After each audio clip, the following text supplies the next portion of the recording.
Bismillahirrahmanirrahim. Assalamualaikum warahmatullahi wabarakatuh. Selamat siang, salam sejahtera, shalom, om swastiastu, namo buddhaya, salam kebajikan. Yang terhormat Kepala Pusat Data dan Informasi, Bapak Didi Hamzar SOS MM. Yang saya hormati Koordinator Pelayanan Informasi dan Koordinator Sistem Informasi, para sub, koordinator dan kasubag umum di lingkungan Pusat Data dan Informasi, para kasubag dan kaum umum yang berbahagia.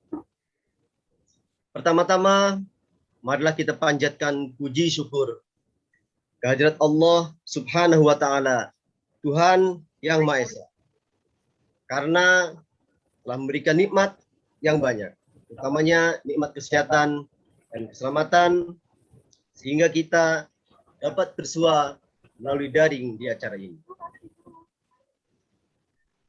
Siang ini, tim pengolahan data Pusdatin berkesempatan mempresentasikan materi SPBE tentang domain data dan informasi. Mohon izin memperkenalkan diri, saya Mas Ruli Arifin selaku Koordinator Materi Domain Data dan Informasi. Kemudian ada Saudari Ririn Rahayu Nazwir selaku pemateri dan Saudara Danang Ari Suseno sebagai notulen. Sebelum penyajian materi dimulai, saya sedikit akan menyampaikan pengantar terkait materi yang akan disajikan oleh penyaji, yaitu sama seperti kita sudah pahami, data diibaratkan sebagai pondasi rumah. Tanpa pondasi, rumah tidak akan bisa berdiri.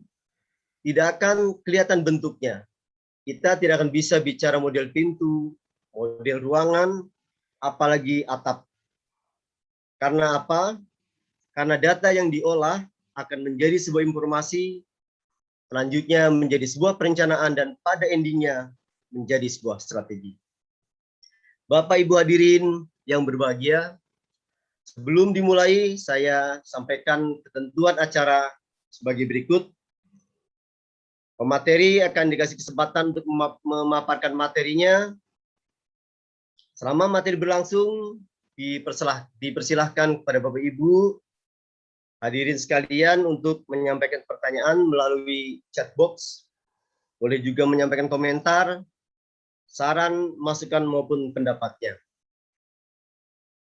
Adapun susunan kegiatan presentasi hari ini, yang pertama adalah pembukaan, yang kedua penyajian materi, yang ketiga sesi QA, dan terakhir adalah penutup.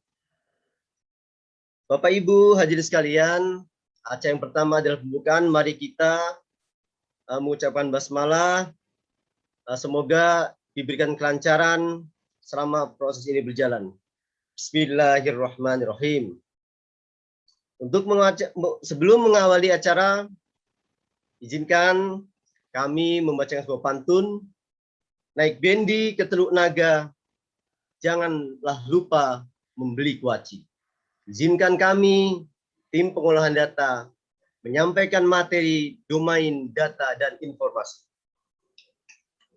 Terima kasih. Baik Bapak Ibu hadirin sekalian, tiba waktunya untuk Ibu Ririn Rahayu Nazwir untuk menyampaikan materinya. Waktu dan tempat kami persilahkan. Baik Bapak, terima kasih untuk waktu yang telah diberikan. Sebelum memaparkan paparan, kali ini saya akan memperkenalkan, saya adalah Ririn Rahayu Nazwir, jabatan sebagai statisi terampil di sub pengolahan data, pusat data dan informasi. Nah, untuk tidak memperpanjang waktu, saya akan langsung ke paparannya, yaitu domain data dan informasi.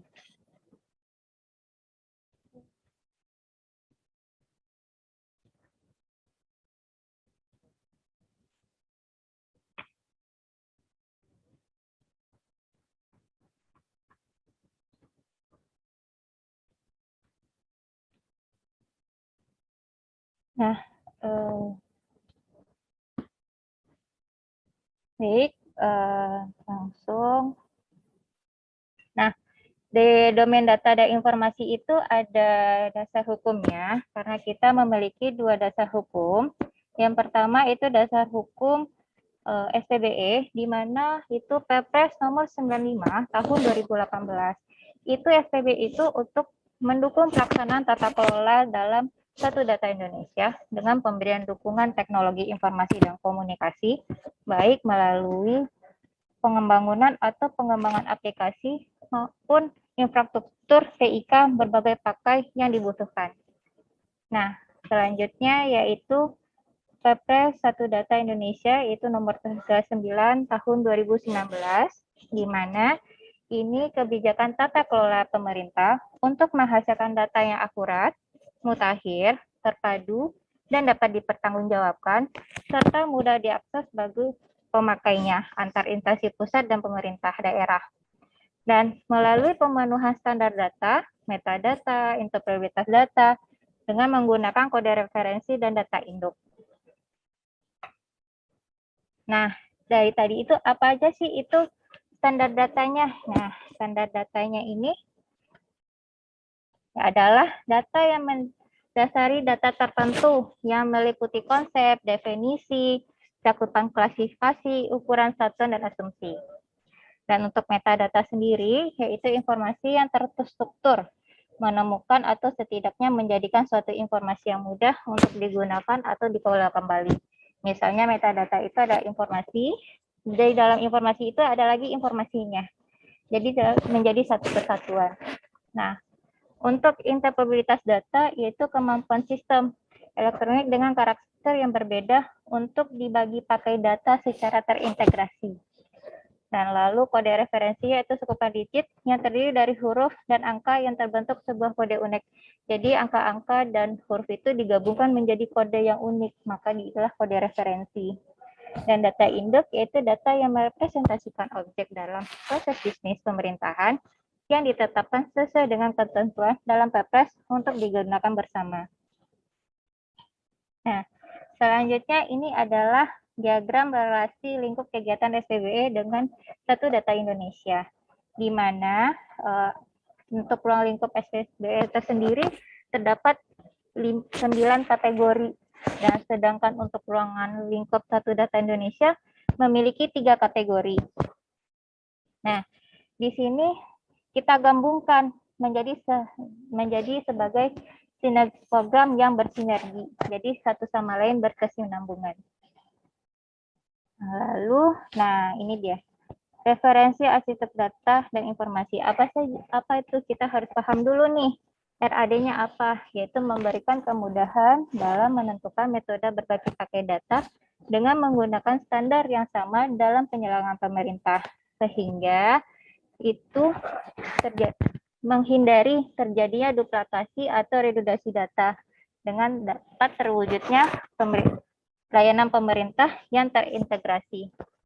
Nah, di RAD sendiri memiliki struktur data, memiliki 3 struktur. Yang pertama data pokok, data tematik, dan data ekonomi. Nah, ini adalah struktur referensi arsitektur data dan informasi, di mana untuk tingkat SPB tingkat nasional itu ada tingkat 1 dan tingkat 2. Dan sedangkan untuk tingkat 3 dan 4 itu adalah SPB tingkat instansi pusat dan SPB tingkat daerah. Nah, Bapak Ibu, ini adalah domain arsitektur data dan informasi, di mana data dan informasi itu mencakup semua jenis data dan informasi yang dimiliki oleh instansi pusat dan daerah yang diperoleh oleh masyarakat. Sehingga data digunakan sebagai basis dalam pembangunan master data manajemen, pangkalan data, sistem pengambilan keputusan, dan pengolahan data untuk mewujudkan satu data di Basarnas. Dan data yang disimpan itu berupa data terstruktur dan tidak terstruktur. Kalau data tidak terstruktur itu seperti data audio, data video, dan data sebagainya.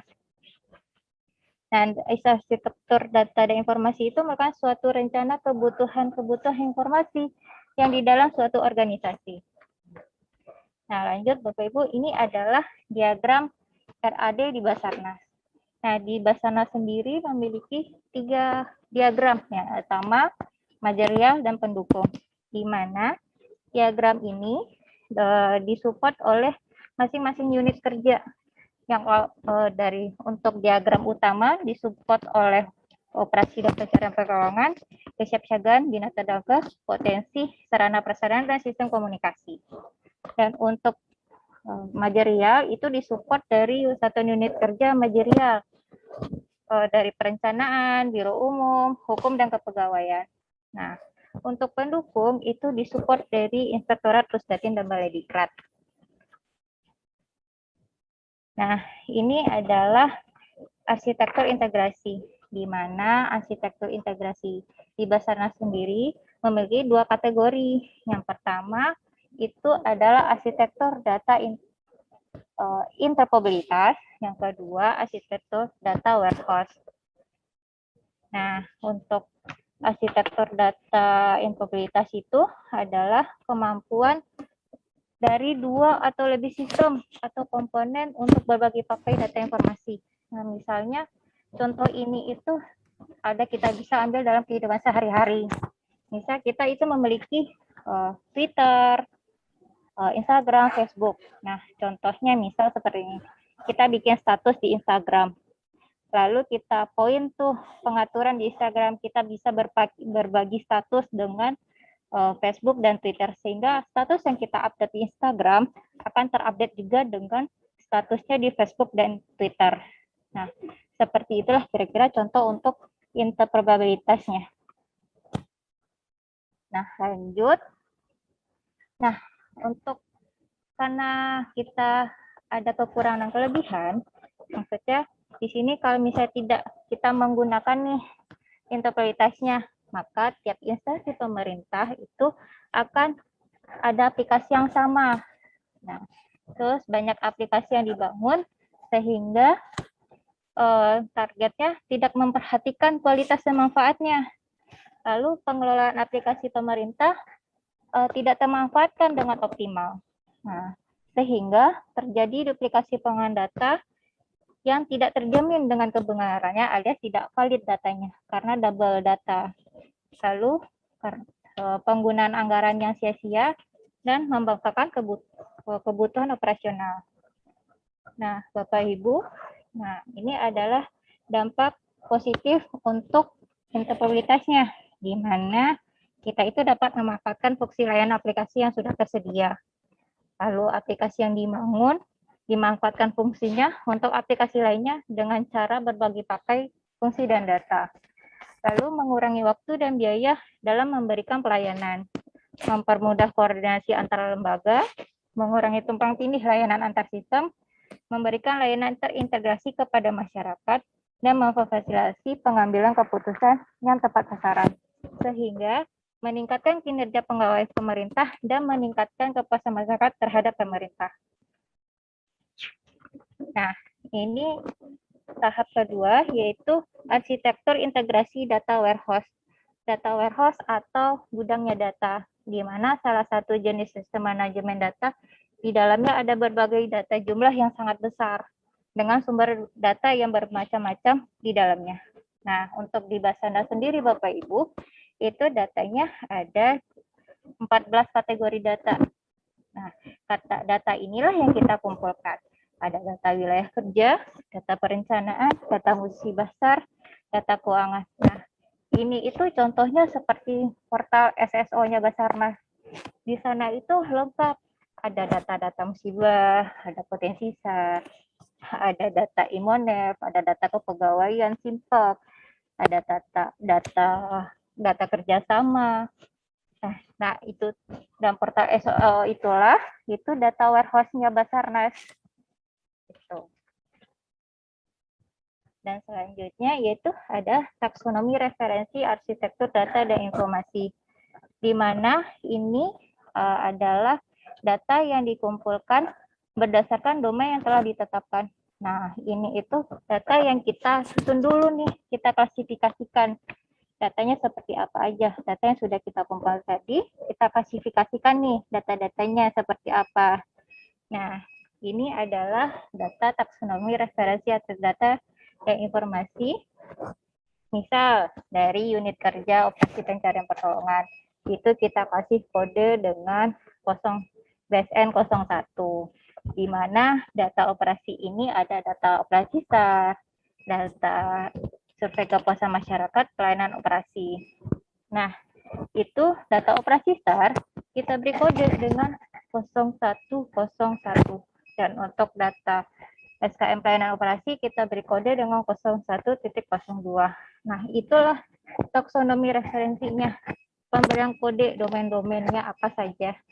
Nah, di Basarnas sendiri itu Bapak Ibu, terdapat 17 kode pengklasifikasian serta anak-anak kode klasifikasiannya. Untuk yang kode terakhir yaitu data dari Balai Diklat, di mana datanya, nah ini dia pengkodeannya, kode Basarnas 17 dengan data kode referensinya untuk pendidikan, itu kita kasih kode klasifikasi 17.01.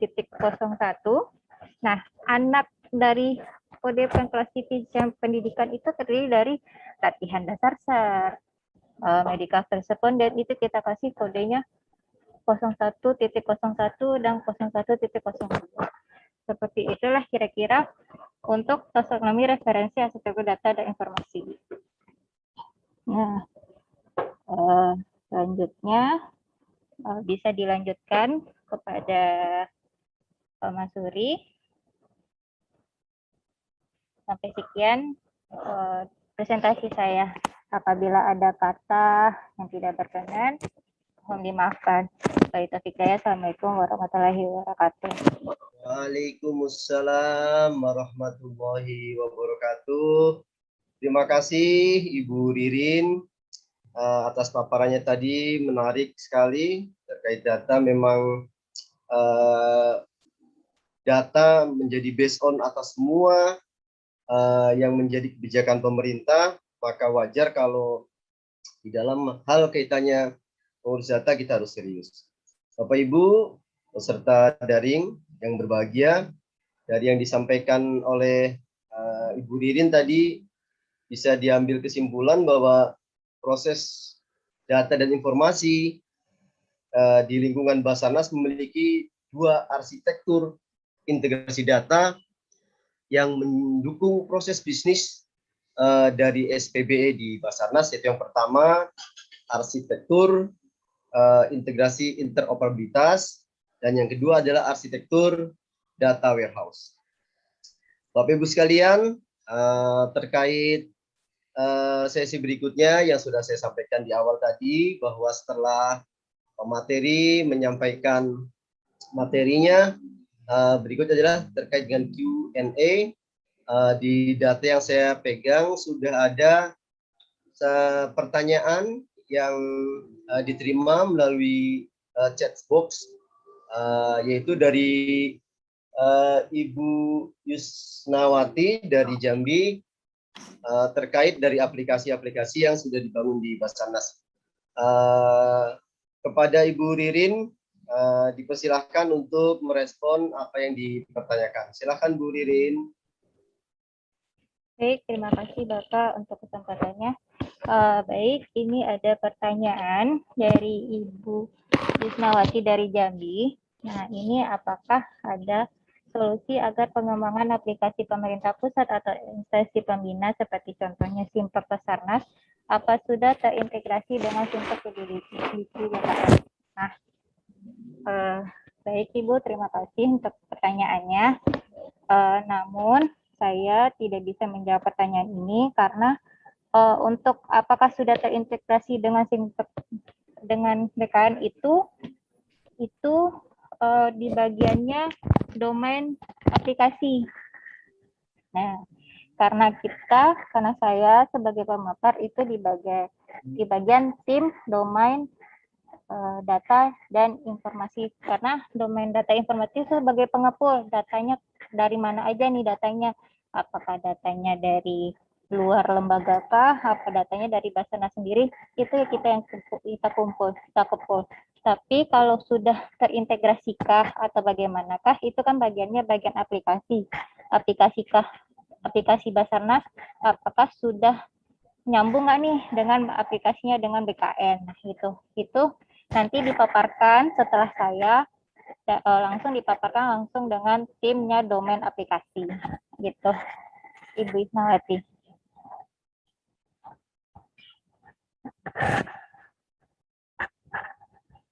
Baik, mungkin ada tambahan, Pak?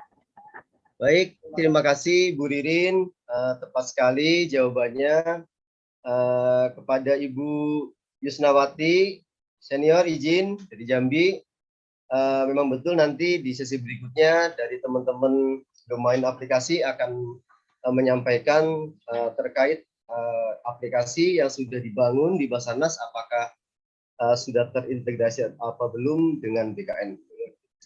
Baik Bapak Ibu sekalian yang berbahagia, karena di data saya ini di kolom chat box hanya ada satu pertanyaan. Sepertinya sesi ini akan segera saya akhiri. Terima kasih ada pertanyaan sebagai bentuk dialog interaktif dengan audiens yang ada di UPT. Kami dari pengolahan data sangat mengapresiasi bahwa acara ini memang betul-betul bermanfaat untuk kita semua. Bapak Ibu yang berbahagia, sebelum mengakhiri acara ini, izinkan kami menyampaikan pantun. Makan nasi pecel di Yogyakarta, rasanya sungguh enak sekali. 17 Agustus, Hari Merdeka, mari kita isi dengan sepenuh hati. Merdeka, merdeka, merdeka.